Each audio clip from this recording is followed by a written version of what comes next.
Righty. I feel like it behooves us to recap a little bit of the free bet. What do you remember of the free bet variant of 21 blackjack at the MGM Grand?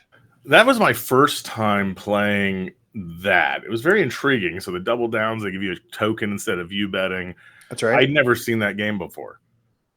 Now, I think if you couple the free bet with random betting strategy, winning combination. Apparently, we have a sample size of two. One method did not work, and one random betting on free random bet betting. did Just move your work. bet up or down, $5, $10, and Yep. amazing things happen, Bryce. Yep. We're talking, of course, about on the wings of the Ride of Boom conference we're just coming off of, and not just our annual trip to Vegas that you and I take, Ryan, where we just try to explore all betting techniques possible. Indeed. It, And learn it new was a bit games. it was a bit opportunistic, but it's a great time to talk to partners. I think a couple of your first craps rolls potentially. Yeah, I was learning craps thanks to you and other Axcient cohorts. And I'm not a big gambler. Mm-hmm. Probably why I don't love Vegas as a conference venue. But it was a great experience, and spend some time with the Axcient team at Ride of Boom, which was my first time at Ride of Boom. I don't know about you. It was my first time. Yeah, our second time as Axcient. So yeah, I dug in as well. It's only a 3-year-old show. This is their third year. Mm-hmm. I thought they did a great job. I mean, it really is talking about kind of what happens post-incident, being prepared, a lot of content, a lot of educational material, definitely more technical focused, Right. which I thought was good. I mean, there's a lot of conferences very geared to the business owner, but not the team. Mm-hmm. And so I think they're doing a great job of bringing it into a more technical landscape. Bring your security team, bring your NOC team, bring your technicians, and let them learn from industry experts, honestly. And everybody's there just to give back, which I appreciate. It was a super engaged crew. We did well at the booth as sponsors. We had great conversations. People kind of knew the score, so to speak, of like, we get this amazing content at a reduced, ticket price. I think even Andrew Morgan at the beginning was like, hey, by the way, if we did a different way, you'd all be paying $3-4K to come out here for this content. And so, just show the solution providers that you want to talk to, that you think could be helpful, some love, quote unquote. I sat in on some sessions. I kind of got the rare opportunity to view them. As a marketer, I get so caught up in design at times. And so the fact that there was this schedule and it alternated between business and technical, and it was within a framework that was like 1, 2, 3, 4, and had like color coded aspects, and you'd light up the lights as you progressed through. That was like a dream to me from a visual storytelling perspective. So kudos all around to the organizers, to everything. And it sounds like you got a lot out of it. It was a great show. And honestly, it's just great. The MSP industry is such a community. Mm-hmm. And I think that over, the many years that I've been in it, that Axcient's been in it, it really has this community feel that I haven't seen in any other business. It really is everybody coming together, and whether it's the conferences or the trade show circuit, and right. Some folks have to travel every week. I think there's like 3 going on right now. We're certainly in conference season, but it's great to see the MSP industry become really all boats rise with the tide sort of methodology. 100%. Yeah. And I'm sure as we talk through the topic today, we'll kind of catch up on, peer groups and the community aspect of M&A and stuff. So I think we've bantered a bit, didn't give away too much of how much we won or lost on the table. No too many details, enough to. I mean, what happens in Vegas stays in Vegas. Of course. Yeah. We weren't going to tell everyone all the stories. But it was awesome just hanging out, in an extracurricular fashion. Let me introduce you, Ryan Lakin. So you are in San Antonio. You're with IronEdge. You're here to talk about M&A. If I try to do more, you're an amazing fella and a super fun person to talk to. If I try any more, I'm going to butcher your intro. Would you like to fill in some detail for folks? Sure. So obviously, I founded IronEdge Group about 18 years ago. We've been on a progressive path of growing our business in Texas. And in end of 2022, we brought on an investor to continue that growth through the central United States. So really excited to partner with our investor and continue our growth inorganically versus just organically. Over the last 12, 13 months, we brought on another 3 companies into our coalition. Colorado, New Mexico, Arizona, just to name a few of the regions we're now in. And we continue to look for other MSPs that want to join what we're building here. And it's specifically around the central United States. So we just want to focus right up and down the center, the heartland of America, as I call it, and grow a premier MSP solution for small businesses. Amazing. Love the focus. Love the, the boundaries on things. You know what you want to do, what you don't want to do. And so, in our pre-production call or one of our conversations, we talked. You had the amazing quote of, there's two ways you're leaving this MSP lifestyle. To the MSPs, you're leaving on a yacht, or you're leaving on your own island, or on a stretcher, right? Because you just worked yourself to death. And so, maybe expand on that a little bit. How does M&A fit into some of the aspirations of partners out there, of MSP owners, business folks, even employees who have great aspirations to really work their way up and be involved? Yeah, you're exactly right. You do leave your business one of two ways. I'd like to say that you should choose the way you want to leave versus, heart attack at your desk. And this is not an easy business, not for the faint of heart. Right. But really, it's also where a lot of, at the end of the day, they're all small business owners. I was a small business owner. The majority of your personal wealth is tied up in that business. You've invested everything into this business to grow it. And at some point, how do you take some chips off the table? How do you reduce some risk? I mean, we're all in the risk reduction businesses, MSPs, cybersecurity, business continuity is all about risk reduction. But what about financial risk reduction? And so that's where mergers and acquisitions comes into play to give you a great landing spot for the business that you've worked so hard to build. And there's, 20, 30, 40 MSP platform companies, as they're called, that are active in the M&A cycle in MSPs and trying to bring them into their cohort. So I think that's a lot of MSP owners. You can hit a wall, right? Hey, I got it to this revenue amount, I just can't get it over. Mm-hmm. Or you just continue to grow successfully, and maybe you just want to stay. And then there's a lot of MSP owners that are just lifestyle business, and there's absolutely nothing wrong with that either. Yep. The ocean of MSP is so large, there's room for everybody. Absolutely. And that's kind of what you found. I mean, that's what I remarked on that earlier. Your focus, you found what you liked about it, maybe what you didn't like about it, what you saw as a new and exciting future. How would you coach folks, advise folks of how to identify that? Of course, everyone's like, yeah, I want to get a Lamborghini. And so, we'll go through the pitfalls of M&A and that kind of investment and what that means or doesn't mean. But what was it like for you? What would, as you talk to folks, maybe is there a common thread amongst folks of like, yeah, I kind of see myself hitting a ceiling here. This is what I need to do to unlock that next level. And I think I'm ready. And that's the pathway that I want to pursue.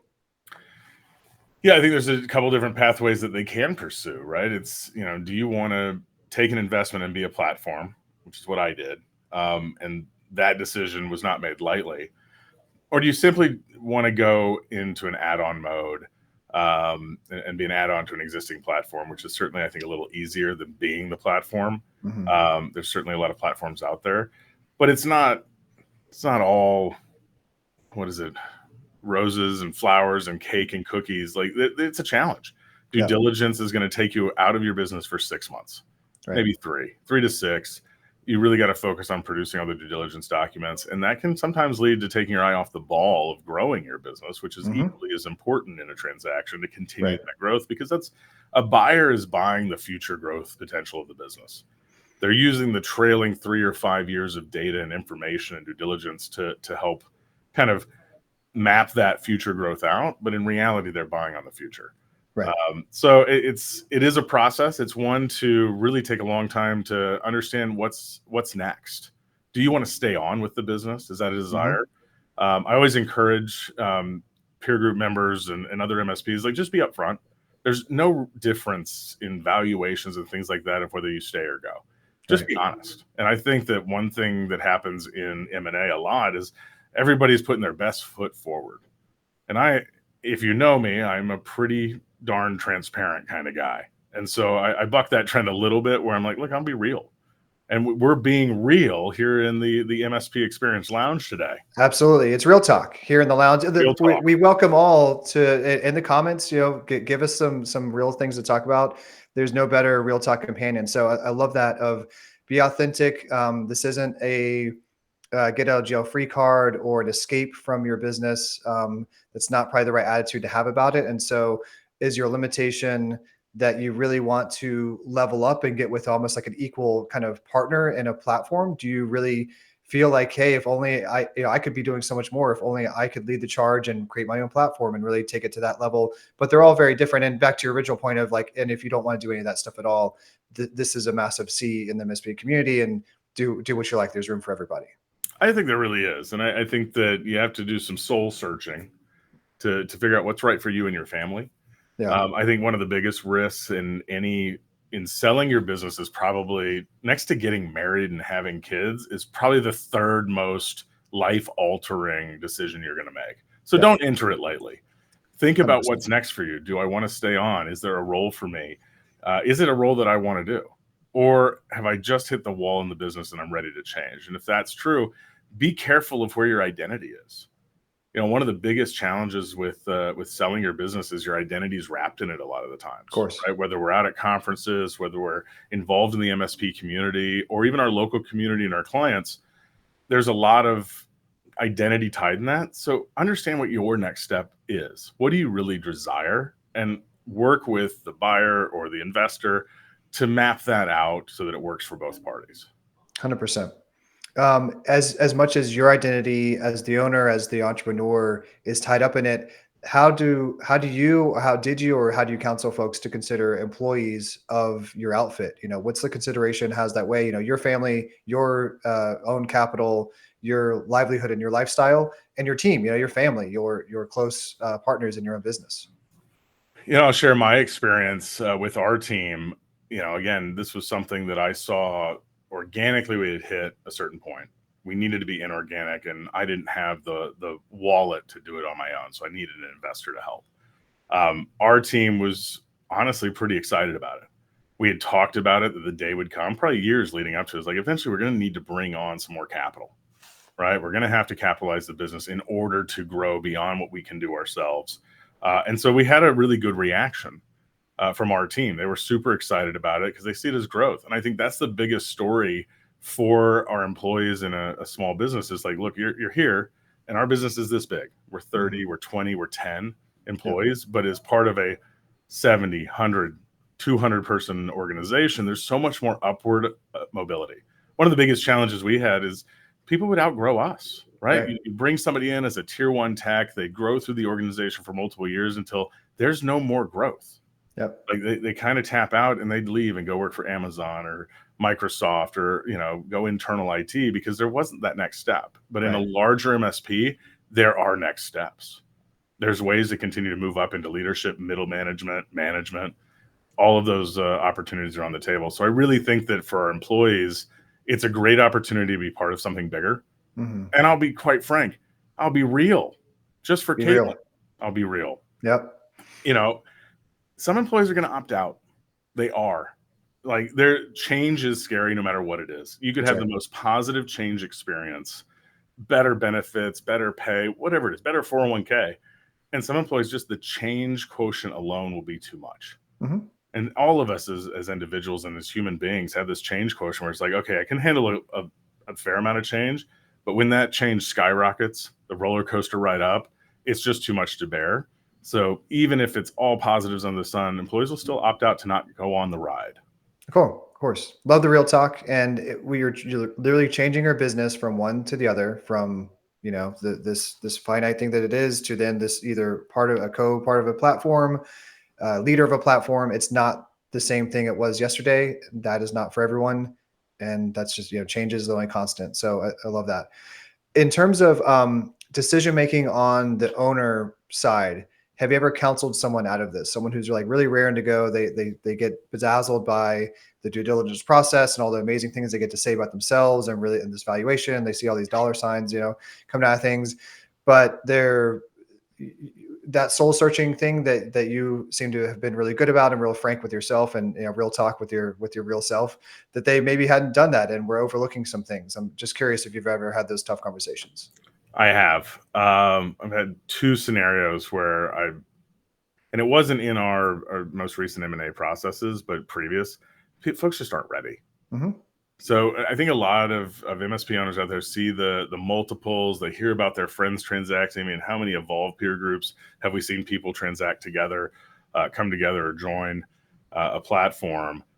But sometimes your business just isn't ready to sell.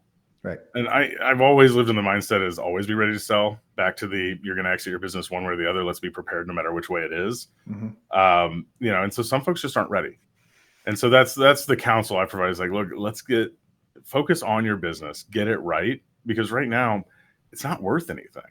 Right. I can specifically remember, 3 years ago, talking to a good friend of mine, and not we'll call it a friendly competitor. And I was like, look, unfortunately, you're not ready to sell. You've got to clean this stuff up. You've got to make this profitable because you're not going to get the number that you need. Like he was looking to walk away. He was looking to get out of the business and sell it off, but it wasn't worth enough. Yeah. And so you get into this kind of spiral. But if you really take a moment, step back, focus on your business, not in your business, Hmm. then you can get it ready to transact where it'll be a meaningful number for your family. Right. I think we had some side conversations around Ride a Boom, and you said, well, it's kind of interesting because once you get out of that mindset of just, face down, let's do the day to day, not really thinking big picture of like true valuation and what's going to be really attractive. Once you get the flywheel going and it's getting better, well, now of a sudden, oops, you've got a really successful business that's growing. And so then, then do you want to transact or not? And so it kind of is a bit of a curse, but there's obviously horizons to these things, and you're still like trying to spin it up for a certain time period to then go forward on that. Well, and the horizon that none of us can fight is age. Hmm. I keep getting older every year. I don't know about you, Bryce. So he doesn't look like Yeah. it. He looks like you haven't aged a day. But quite honestly, you tend to run into these situations where eventually you got to have a retirement plan. Right. And one of the biggest challenges we have in small businesses, there's no succession planning, right? It's like my oldest is 13. He's not taking over next week, nor does I even think that he wants to be in the business. Right. And so you have to figure out, okay, what's the next step for the business and your employees when you just age out. Hmm. And in the MSP space, we've all been doing this for a long time, and a lot of people longer than I have. And you're getting to that age of what's that succession plan, and a lot of times that means a transaction. Yeah.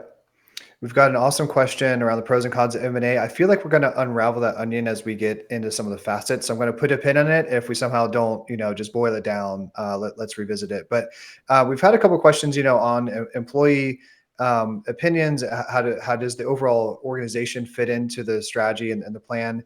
And what's the dollar amount? I'm joking here, but like, how do you factor in company culture and transparency? How do you value that?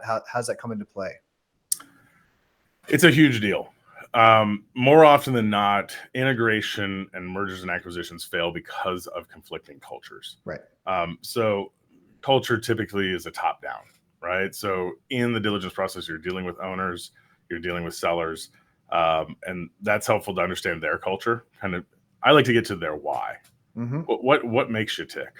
Yeah. And so that typically is going to permeate through the organization. You're going to get a decent idea, but culture is the hardest thing to gauge because you only get that decent idea in a very small subset of the population. You're not interviewing employees pre-transaction. The employees don't Right. know until after it's happened. So you can't truly get 110% with clarity position on what is the true culture of the organization. But I will say the first thing we do is we go in and we just spend time with the people. We try to understand their culture, build relationships, because that helps through integration, through that process to ensure that you're doing everything you can to foster their old culture while also building a new one. And with Right. each transaction, the culture of the large organization will change. It will evolve. If we look at the culture of any organization over time, your culture has evolved. And this will be just one other step in that evolutionary process. Yeah.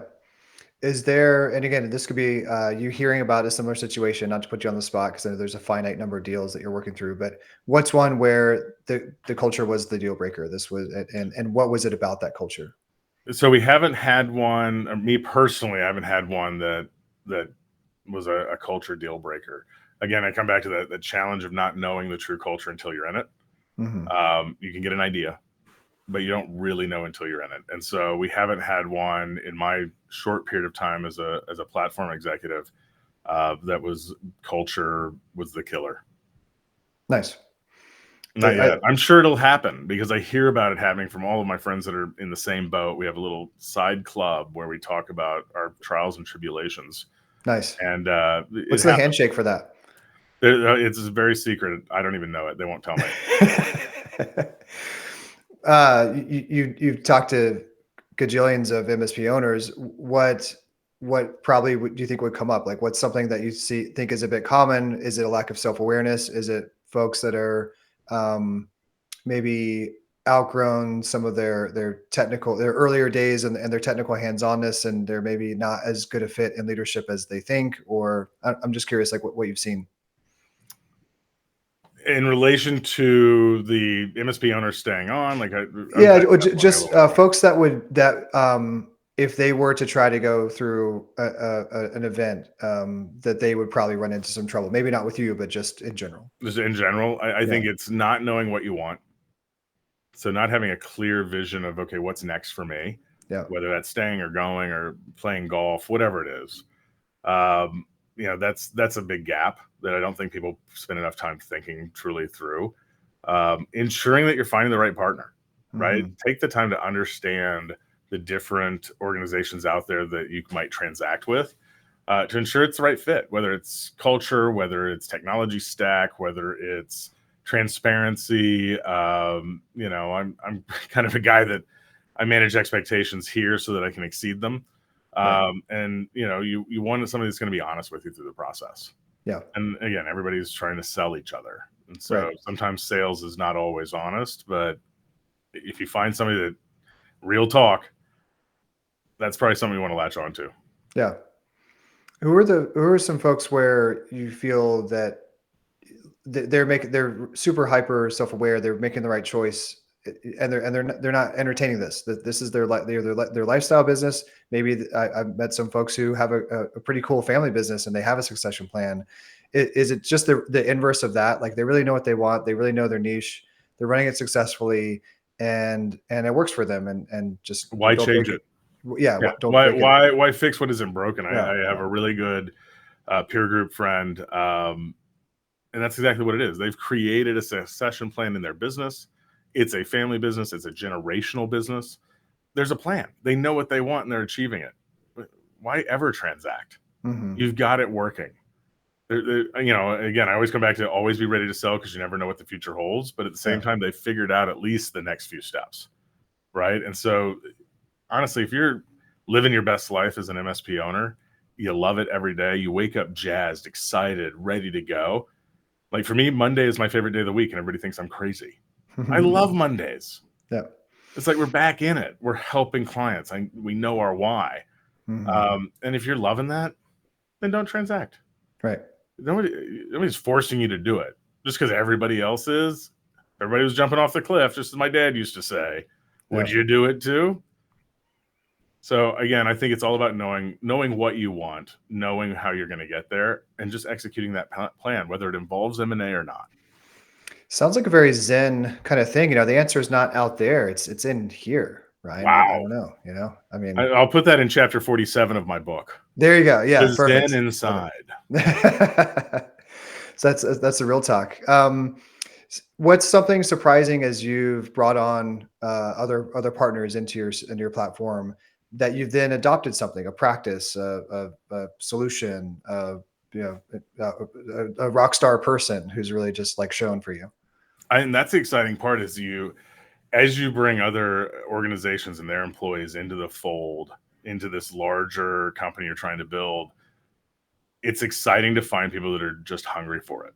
Hmm. You said rock stars, exactly right. It's folks that are like, no, I want this too. And those are those kind of rising stars within every organization that you just have to latch on to.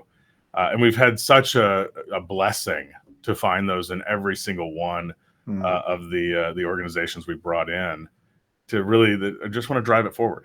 Yeah, I like this vision. I like this mission of where we're going, and I want to be part of it. That's great. There'll be the detractors that want the old ways, right? Sure. It just happens. Hmm. But finding those rock stars, those star players that, it's like a basketball team, right? That top 10% of the team that plays most of the game, they don't pan the camera to the bench all that often. Right. But you still have to have the bench, right? You can't go away from it. Those star players you really want to nurture and grow. Hmm. Absolutely. What do you get asked about a lot at peer groups? I know that not everyone is in such a frenzied mode. Maybe frenzy is the wrong word, but it has as much experience as you. And what are other owners constantly curious about? The number one question I get, would I do it again? That is the number one. Is like, do you regret it? I tend to live a life that doesn't have regrets. Back to my Zen. Love it. But I don't regret it. Mhm. I knew what I wanted. I went and got it, and I'm still driving it forward. It is certainly harder than I may have thought it was. Right. Right? There's a little bit of that where, okay, this is, I did this because I thought it'd be easy. It's not. But at the same time, that's the number one question I get is just, would I do it again? And I haven't changed my answer. And I think if you ask the other folks, in this space that are putting these deals together, they're all excited to be there every day too. Is it hard? Yes. Is it harder than we probably thought it was? Yes. But is it worthwhile? Sure. Monday's still my favorite day, Bryce. Awesome. That's amazing. I feel really happy for you. I'm also a bit forlorn. We missed a massive opportunity in Vegas outside of the Ride a Boom conference to get no regrets tattooed somewhere, like matching no regrets tattoos. No regrets misspelled. No, I Always want to love do that that. movie. Yeah. Yeah, no, it's a great movie quote reference. I don't know if that I regret not getting no regrets. That's kind of meta. Can you regret? Because then that would defeat the purpose of It having no would, regrets. and I So guarantee you by the next day you'd be like, I regret that choice. that's true. Yeah. And then it would kind of defeat the, yeah. Wow. I think we've entered some meta state of consciousness, in a couple threads in a row here. So we got a question from the chat. How do you manage the transition from taking on private equity and now having investors that you are accountable to? How would you coach other MSPs to prepare for that transition? Yeah, that is a big one. It is different. There's nothing that's really going to prepare you from being the only decision maker to now having a board. And I'll just say a board of directors, right? Yeah. Whether it's private equity or another type of investor, everybody's got a board that gets in there because they're protecting their investment. Mhm. So I went from having no bosses except for the boss at home, she's obviously in charge, to now having 4. I find that it depends on the partner you choose. And so Right. during our vetting process and looking at lots of different private equity firms is really who are the ones that really wanted to have a relationship, that really wanted to drive the vision that we had forward, and finding people you want to work with.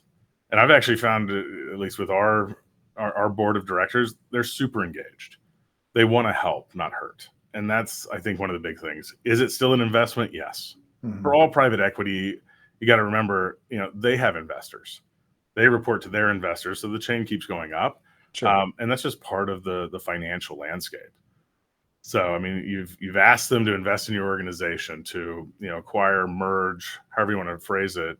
Um, you want to be good stewards of their capital. So Sure. there's some pressure added versus your own personal capital.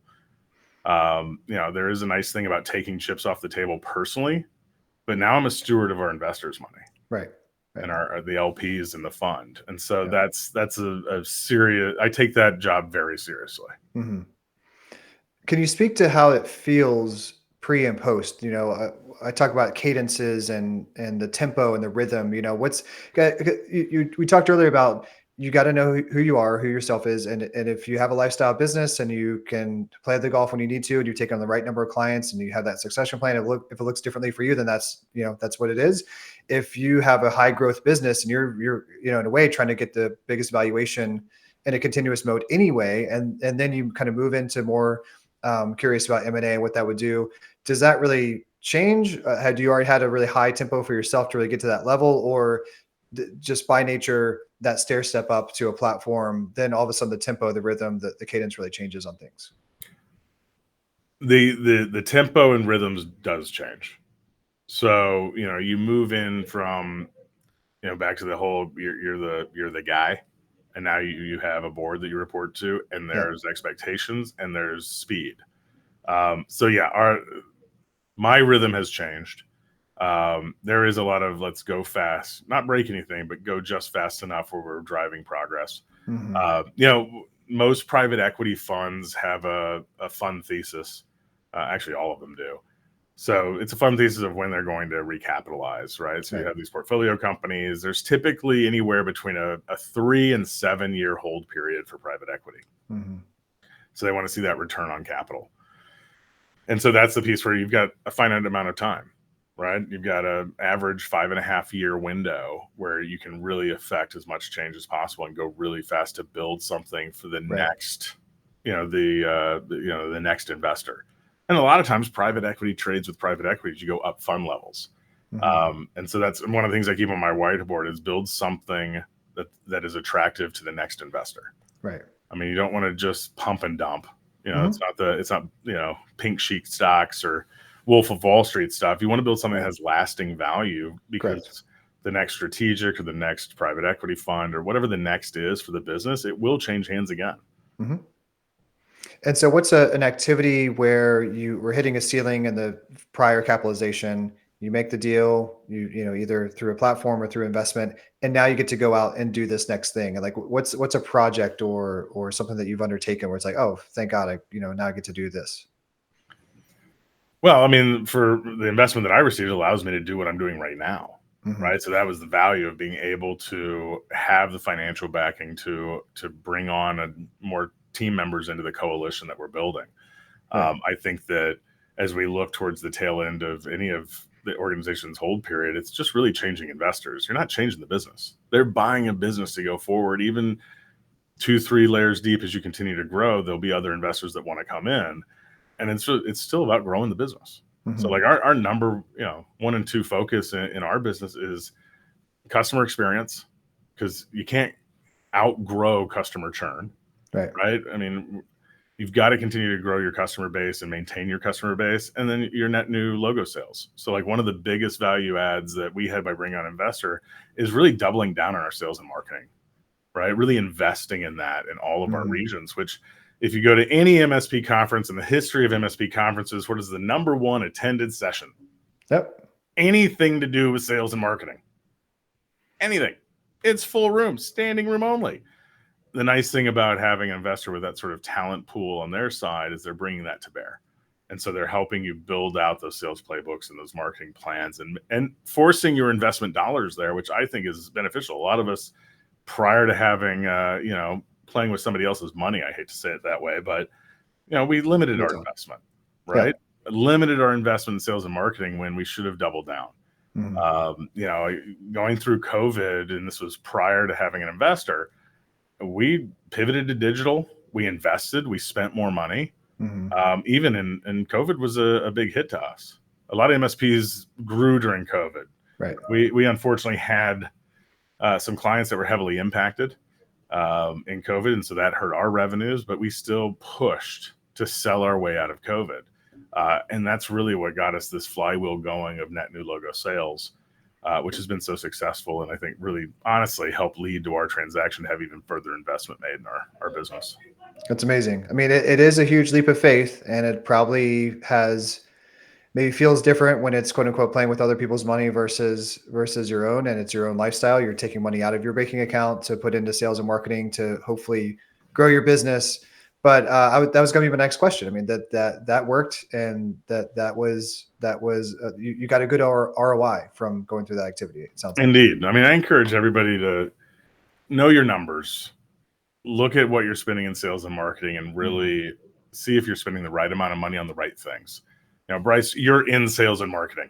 It is your entire job. Yeah. I was not.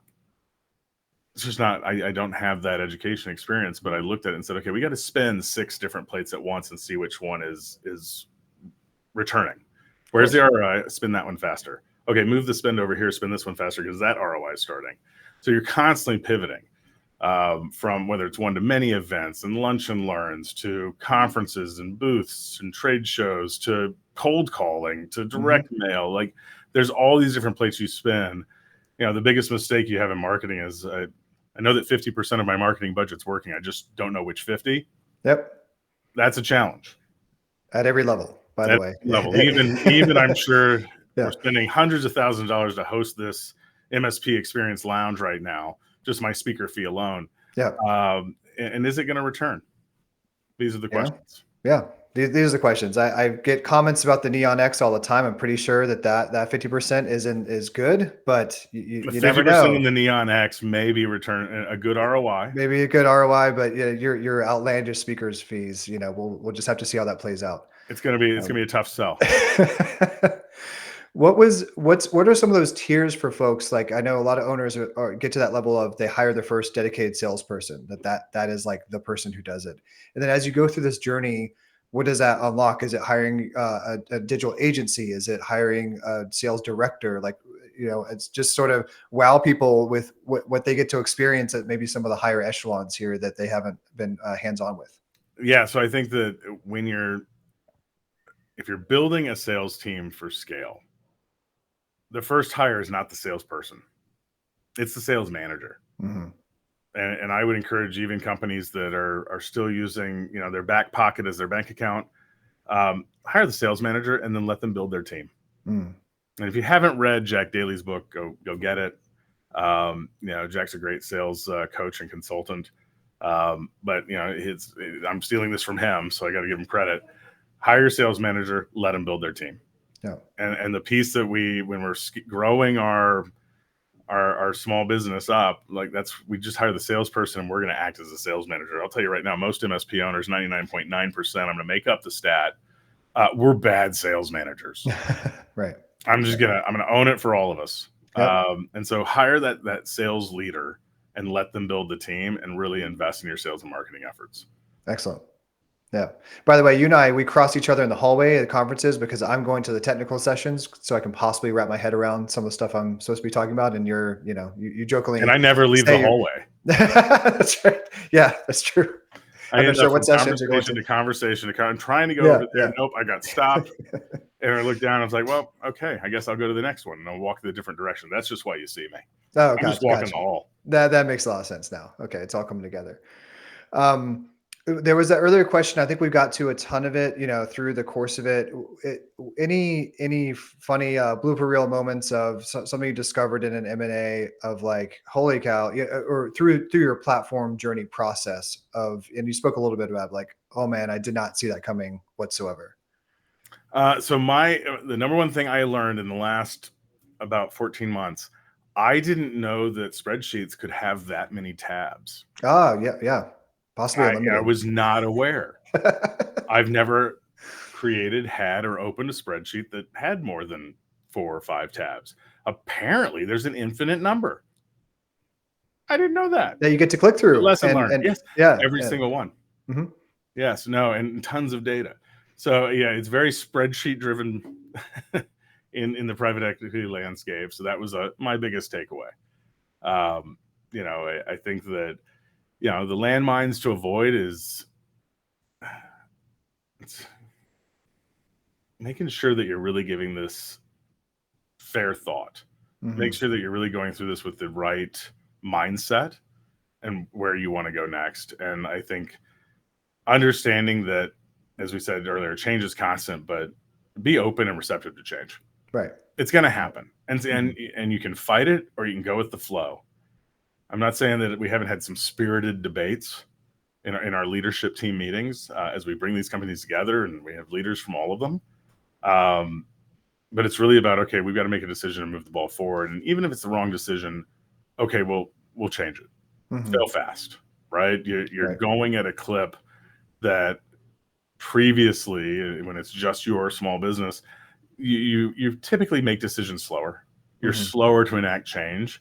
And in this lifestyle choice, you're going fast. And so you have to be willing to quickly say, okay, that didn't work. Plan B, plan C, plan D. So that's a big mind shift change for folks. Awesome. All about the tempo. And amazing. What, it seems obvious, but maybe it's not. So what are the pros when you get it right? When you get either an equal partnership or a partnership as part of a platform where you get to make your own and lead it. Just paint the picture. Sounds like you did your self-discovery, you understood your identity, you understood the direction you wanted to go in, you executed it. Sounds like pretty successfully and rewarded with XYZ. I think it's the biggest pro in that scenario is winning. And yikes. Sounds like we'll have to get the recap on how Ryan is winning at things. So I'll try to fill some time here. and he did have a call to action that he was going to share. IronEdge Group will it's in the LinkedIn link with the speaker. You can find out his contact information. They're always on the prowl, as you heard at the very beginning of the call. Mainly central U.S. and he's really vertically integrated through Texas. Hey, there you are. Oh, I can't hear you though. We got the hidden mute button on our system. Let's try that. Oh, there you go. Cool. Okay, I don't know what happened. Everything just stopped. Yeah. This is what happens when you do things live, Bryce. Live television. It has to, yeah. Will tell you is a horrible idea. We should pre-record and act like we should be like SNL. Exactly. In front of a live studio audience and live. Yeah, exactly. Yeah. One day, this built-in that I made myself is going to fall down on me, and I say that makes amazing live television, and that's going to be perfect. So yeah, it's going to happen. Apologies, everybody. No, it's all good. I was skipping ahead to the call to action part. I was plugging your request for folks who are interested to reach out to you. We can get back in the conversation. But if you think that this is real, just wait till you talk to me one-on-one in a non-recorded session. Feel free to reach out to me on LinkedIn. I'm sure that you can find me. You and every salesperson that pings me on LinkedIn every 5 minutes, but reach out. Love to talk to people. I love to share the story, both for me personally and kind of where you are in your journey. Mm-hmm. I'd hate to say I've been in peer groups for so long now that it just is second nature. So if you aren't in a peer group, join a peer group. I actually don't care which one you join. Just be in it. Yeah. That's, you're going to get so much value for your business and relationships. And that's such a unique thing about the MSP world that I haven't seen in any other endeavor, is this peer group and this community. Right. I mean, Bryce, you and I were talking about it before the show, and the community that we have, whether it's the conferences and seeing people in the hallways and everybody's giving each other a hug, like, it's amazing in the MSP world how much that community means.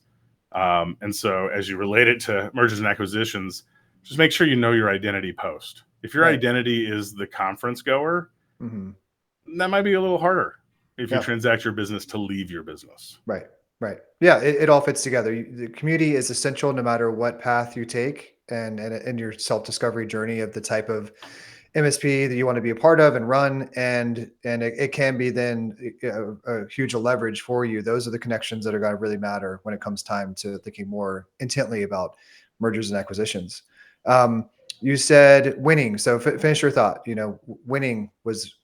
I think you got to be driven. Yeah. And so I think for me, success looks like, hey, we were able to successfully integrate. We were able to successfully grow the business while building a plane in flight at 35,000 feet and bolting on additional organizations into the fold. And we were able to see it through to the other end. Yeah. That's a win. Yeah. And while doing it, really improve culture, really improve our business operations, really improve our client experience. Like, that trifecta is a win for me. Amazing. Cool. You're achieving on multiple fronts of things that you want to make progress on. It's really cool. Just 1% better every day. Hey, that's all you can do. Yeah. More on Mondays. You seem pretty driven on Mondays to give them 2%. Mondays are great. Yeah. Nothing's gone wrong yet by Monday. That's right. Yeah. Perfect. Shane Wilson, thanks for the question. Ryan, you've seen the landscape change. You've been doing this for some time. Compare, contrast, prior, current state, future state. What's this next horizon of this of M&A activity look like? I think that so what we've seen over the last probably 9 months or so as the capital markets have gotten more expensive, interest rates, right? So interest rates have kind of driven down some valuations on the lower end of the MSP landscape. We've seen the multiples kind of plateau. I'm not going to say they're dropping, but they have plateaued. So we're still seeing the value of a well-run MSP in the market is still there. Mm-hmm. They're still commanding top dollar. It's not insanely exponentially outside of kind of this range that it's always been in.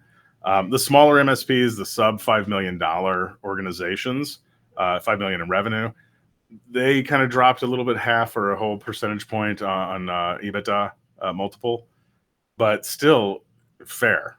And so I think that this year we're forecasting we're going to see a very frothy M&A market continuing. Right. Slowed a little bit last year, but we're back into it this year. The biggest challenge that I see is there's certainly more buyers than sellers Mm. in the MSP world. So at Right of Boom, there was a number of private equity firms there that I was like, oh, hello. Actual PEs were scope. You can tell, you can find them at any conference because they're the ones wearing the sport coats. Yep, absolutely. Just like, or that's a Threat Locker sales rep. They have a We're next to them. Yeah. They always wear their black sport coats. Yeah. Nonetheless, love those guys. Yeah. But yeah, the people that are really well dressed at a conference are probably private equity bankers, investment bankers shopping for deals.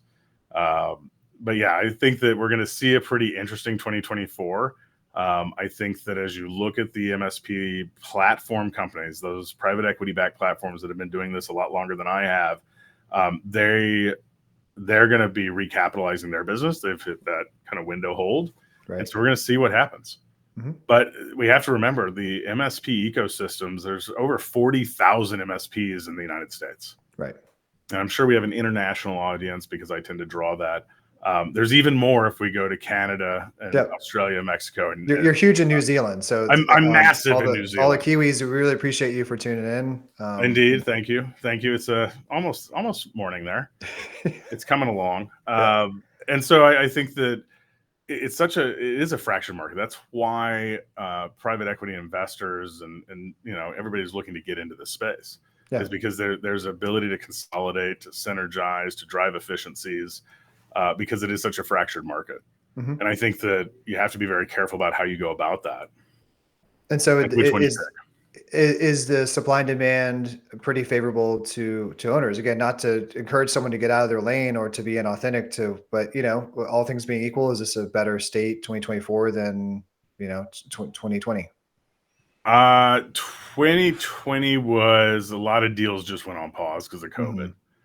So you didn't see as much activity because everyone's like, what is happening?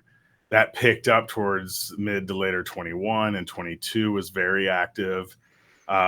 23 interest rates started slowing things down, and access to the capital markets.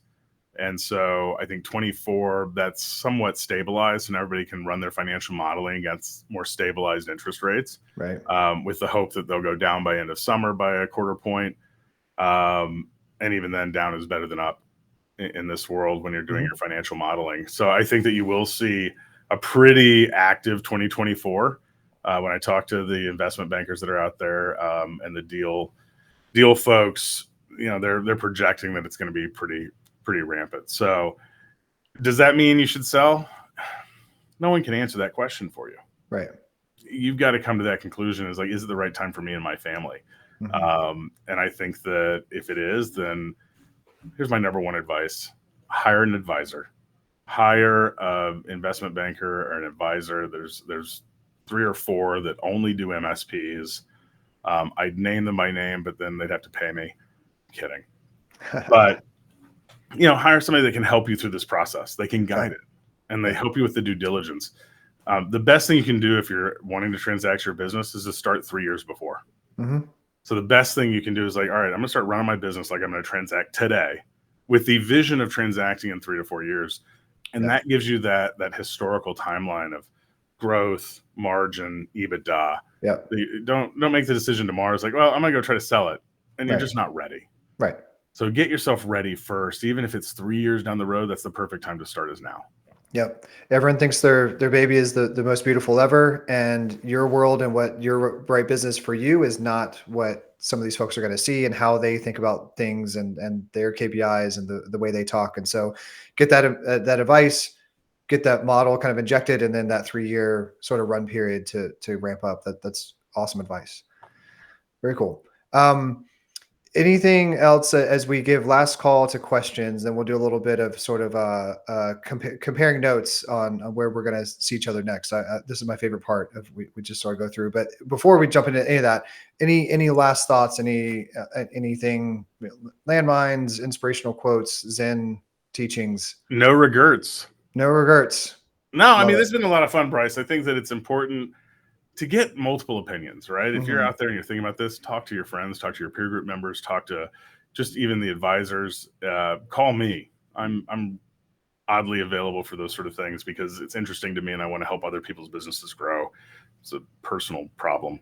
But nonetheless, talk to folks, understand the process before you jump into it, and really come up with what's right for you, your family, your employees, your clients. I mean, we all built this to help others. That's one big, we go to Simon Sinek's Why book, and I reference that a lot. But, why did you really start as an MSP? It wasn't to turn wrenches and fix computers. It was actually to help other business owners be successful. That's right. You really boil everybody down. We all have that same mission.